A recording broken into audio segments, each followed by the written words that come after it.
HIMARS havoc. Ukraine bombs key Russian supply bridge using U.S. multiple launch rockets. The Ukrainian military has struck a key bridge over the Dnieper River that the Russian army has used to deploy troops into Kherson city and support them with supplies. On July 22, 2022, the authorities in Russian-occupied Kherson reported that Ukrainian forces had struck the Antonovsky Bridge over the Dnieper River.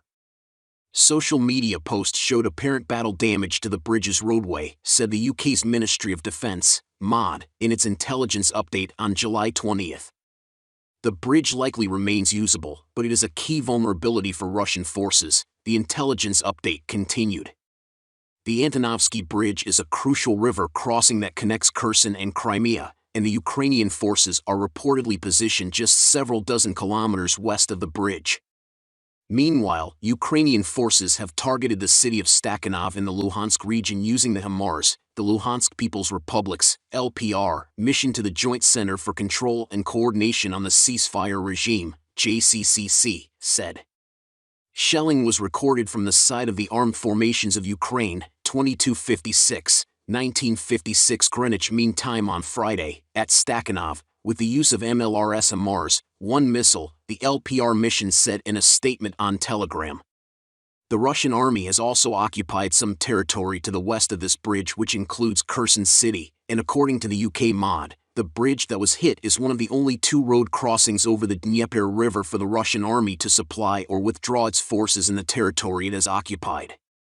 The lower reaches of the Dnieper present a natural barrier, with the waterway typically around 1,000 m wide, the UK MOD stated. Therefore, control of Dnieper crossings will probably become a critical factor in the outcome of fighting in the region, including Kherson city, which is politically and symbolically crucial for Russia, said the UK MOD. Ilya Ponomarenko, a defense reporter with the Kyiv Independent, reported on July 20 that the bridge had been struck again on July 20 and was reportedly closed for repairs, complicating Russian logistics across the river. I agree with those assuming it's a message to RU military, we can cut you off supplies, and you'll be done, said Ponomarenko.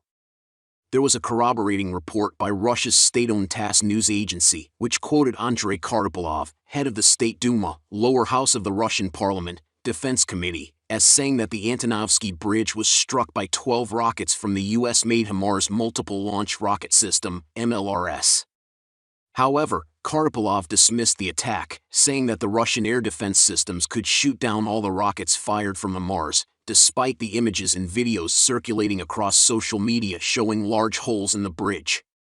The system, HIMARS, is serious, but there are countermeasures, our air defense facilities. Yesterday, they shot down all 12 missiles over the Antonovsky Bridge, in the Kherson region, Karpylov said. Suri Klan, a member of the Kherson Regional Council, said that the Russian army has not been able to transfer weapons and ammunition across the bridge and that there have been no people available to repair the bridge due to fighting. Hence, relevant professionals have to be brought over from Crimea. While light vehicles such as cars, vans, and even trucks can be seen moving across the holes in the bridge, it will almost certainly collapse if heavy Russian armored vehicles try to pass through, according to experts cited by local media. These experts noted that around 8 rockets fired by the Ukrainian forces have landed inside a circle with a diameter of 20 meters, in a checkerboard pattern, suggesting the strikes were conducted in such a way to cause maximum damage to the bridge, but not to destroy it. Therefore, the Ukrainian military appears to have calculated strikes to render the bridge unusable for Russian armored vehicles but not hinder civilian traffic. The strike on the Antonovsky Bridge could perhaps mark the start of the Ukrainian counteroffensive campaign to retake Kherson Oblast, as it comes shortly after the Ukrainian Defense Minister, Oleksiy Reznikov, revealed that Ukraine is gathering a million-strong fighting force equipped with Western weapons to take back its southern territory from Russia. Reznikov said that President Zelensky had instructed the Ukrainian military to retake coastal areas in Ukraine's south that are essential to the country's economy. We have approximately 700,000 in the armed forces, and when you add the National Guard, police, border guard, we are around 1 million strong, Reznikov told the Times. As stated earlier, 2 Antonovsky bridges are the only road crossings over the Dnieper River. Of these, one that was struck by Ukrainian forces facilitates vehicle traffic, while the other one is for the railway located near the town of Antonivka on the edges of Kherson. According to experts cited by the Kyiv Independent, these two bridges will be among the critical sites that Ukrainian forces must destroy to encircle the Russian troops in Kherson and force them to surrender, as they will be cut off from the supplies and reinforcements.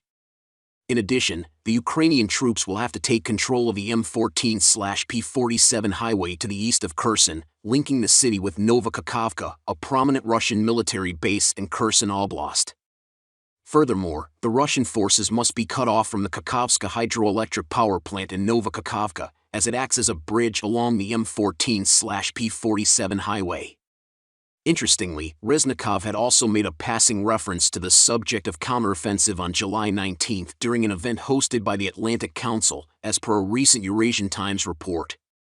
Reznikov said that Ukraine's military would need around 100 HIMARS to mount an effective counteroffensive, but considering the US has so far agreed to send only 12 HIMARS systems, the latest attacks on Antonovsky Bridge could be to test the Russian defenses and divert the attention of Russian forces away from Donbass.